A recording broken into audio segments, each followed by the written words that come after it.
Welcome back to the Breakfast Club. In light of the horrifying with our last 2 weeks and the protests that we're seeing taking place across the entire country in the last few days, we thought it was important on TBC to take the conversation a step further. We know we usually focus on light, upbeat stories that we hope refresh our morning, but this was too important not to highlight in some way. So today on TBC and through the entire week, we're going to be putting the spotlight on individuals and organizations that we think are leading the change positively. These are people who are working right at the forefront of changing India's attitude and pioneering different efforts on the ground to actually make India a safer place for all of us. Today, we spotlight the story of Madhurita Anand. She's an independent filmmaker. She was so concerned about her daughter's safety that she actually invented an app. It's called Free, and Free allows users to rate the safety of any location. So it can be a restaurant, it can be an office or school. Before you go to that space, you can then look at the app, you can check the rating that other users have given it, the reasons they've given it that rating, so you can do a lot of contextual research before you go somewhere. Now, we did find the idea very cool, but we had so many questions about how you actually practically can execute something like this. So let's welcome Madhurita on the show today. Madhurita, good morning. Thank you for joining us early on Rakhi. We just wanted to talk to you a little bit more about this entire idea. Firstly, how did the idea come about? Well, you know, there was a moment, there's everything that takes place actually gets the key in moment. And that moment was really when my daughter started to venture out into Delhi, and I was living in Delhi at that time, and I was very, very aware that this is an unsafe environment. And so one night I was checking on the internet. I mean, she had gone to a restaurant, and I was trying to check whether it's safe or not. And I found that there were ratings for everything. There was ratings for how good the food is, for ambience, and there was not one safety rating. And then I started searching everywhere and could find no such thing. And one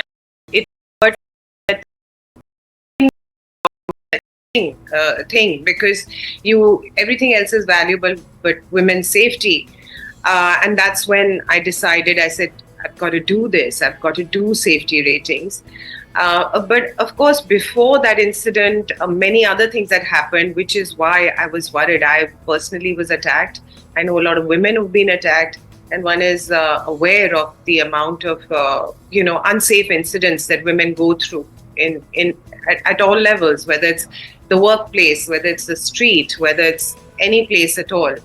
So I came quite informed or emotionally informed with that knowledge in a way. How does it actually work? Just tell us, do you track if someone has actually gone to a place? Because what if there's, vendetta rating taking place, for example? You hate the owner of a place, you give it a low rating. Similar to what happens with Zomato or Google reviews sometimes. So the way that you would rate is as follows. Just get the app, and if you search any, let's say you search Gurugram, and then you want to go to a specific bar, you just click on it and you have safe or unsafe, and a couple of reasons will drop down. When you say safe, a couple of reasons will drop down. When you say unsafe, a couple of reasons, and you can choose any one of them. So you have to, in a sense, tell us why you think it's safe or unsafe. On our end, which is what you're asking, which is how do you know the veracity of these ratings? So there are a number of steps that are there that we put into place. So, for example, if one number of send them a form to ask them certain questions before displaying them. And we do not track them to see if they've been to the place or not, simply because the app gives you the choice of having the tracking on only while using the app or always. So if you should choose always, of course, we'd be able to tell that. But we don't track that. We do it in a more technological way. And there are now certain barriers in place to check an exercise where we would search the internet and law enforcement databases to see if what you've rated is somehow corroborated by another person. And then in that case, the rating would be verified. Something we were wondering, how do you make sure that safe is not decided by apps based on prejudice? Sometimes people, especially when we were growing up, you would hear this a lot, that, that area has people that you shouldn't go around. That's why it's unsafe. That can be based sometimes on a lot of prejudice. So how do you make sure that's not? What I found is that quite conversely, first of all, feminism and its intersectionality that we're seeing right now, which is differences in women, and all those voices are valid. We may agree or not agree with them. But moving to your point, the very central issue about privilege is that privilege has a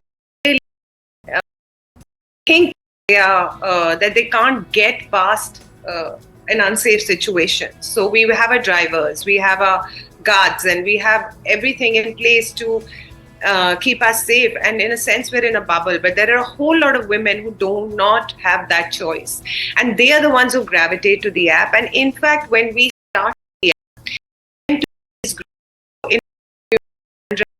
and in Gurgaon we went to other areas, and we went to Udyog Vihar, where a lot of women from out of town come to work. So we looked for areas where this demographic was really on the ground and palpably and in a real sense on a daily basis. We are building the app because of this very reason, because I think it's so important what the genesis of your ratings are. No matter if it's 100,000, 2,000 or a million, but where did it start? Who are these people? And we've been quite cognizant of what you say, and have found happily that it is this group that not only needs it or gravitates towards it. It kind of then answers the next question, which is, we did want to ask you, start this app, you have your daughter. Is that the age group you find is most using the app? What's the most common demographic? So you're right, it's all ages, but I would say a lot of the people who downloaded it are young women who like to travel. And these are not people who like to travel like, going to Brazil or something, but just want to go from one part of Delhi to the other, or so we have our peak downloads happening at weekends, for example, in college campus areas. These are the insights that data can give you. And, whenever, like, for example, there's a batch of holidays coming up, there'll be a huge amount of downloads just before that. So we found that this is our central demographic. But we also know very clearly that when we go place to place, that demographic would shift slightly. So, for example, we haven't done a tourist town yet. So when we do the tourist town, then we know that there will be a lot of travelers. So also, I just want to say we have a great tech team. I didn't even talk about them. Madhurita, I just want to ask you, everything we've seen happen in the last 2 weeks, right from the Kolkata, the rape that we saw take place, the rape and murder, the protests that took place after that, there's been a public conversation around the idea of safety, with many saying, how does it even matter when a place is called safe? Your safest place is having incidents like this take place. A workplace, things like this are happening even there too. So what is safe at all? What do you feel when you hear that discussion? The thing is that the safe spaces that are being marked by women who can verify it's safe. And you and I both know, as women, we would not mark a place safe if we had a slight doubt. So, for example, even if a man's brushed up against you in your workplace, you will not mark it safe. You may not mark it unsafe, but you will mark it. One of the horrible incident in Calcutta, which I'm appalled, because I feel like it just happens every so often that there's one woman who has to get totally brutalized for us to have these conversations. And it's just a pity that we should wait for that. And you're absolutely right. Women can't do it. Women can't. They can tell you what is safe or unsafe. The other critical part of safety ratings is, and I want to say this very emphatically, which is really the point of this whole thing. Life changed. We could, our lives, the lives of people who like to eat or like foodies changed when they got food ratings. Why? Because suddenly the person you're rating or the establishment you're rating, it creates an environment. Right now there is no environment, so you can build a hospital and you can talk about even ventilation, and you can even talk about or take into consideration ventilation and all the whatever architecture and lighting and everything. But there is never is a space created, and even like for the differently abled, they will look at it, but they will never look at a space and say, look, there's a safety epidemic on.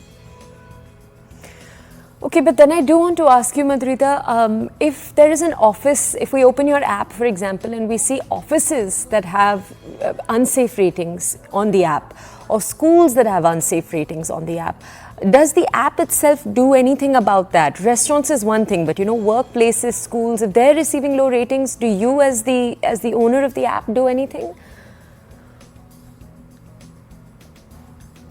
Yes, we forward it to them. And if supposing in a workplace it's happening, what we are working on right now is a corporate program where we go in and we have this lovely theatre piece, and we do the theatre piece with them and then ask them to create what we're calling safety circles, which means that 10 or 15 women become your go-to women in this case. And so what we would ask the safety circles is like, supposing I had a bad experience, I'll go to somebody in my safety circle and they'll help me mark it on the app. And then these women can leverage that to the management. And we, of course, we're just in the process of building a kind of a truck with law enforcement where they inform us and we inform them. They will constantly be informed. Madhurita, thank you so much for taking out the time today, for telling us a little bit about this initiative and how you're changing the world for all of us. One of the things you told us when we were talking right before this interview, I just want to share with our audiences, is the app is not just open for women, it's open to people of all genders to go use, which is another very, very cool aspect of it. Let's move on from this story.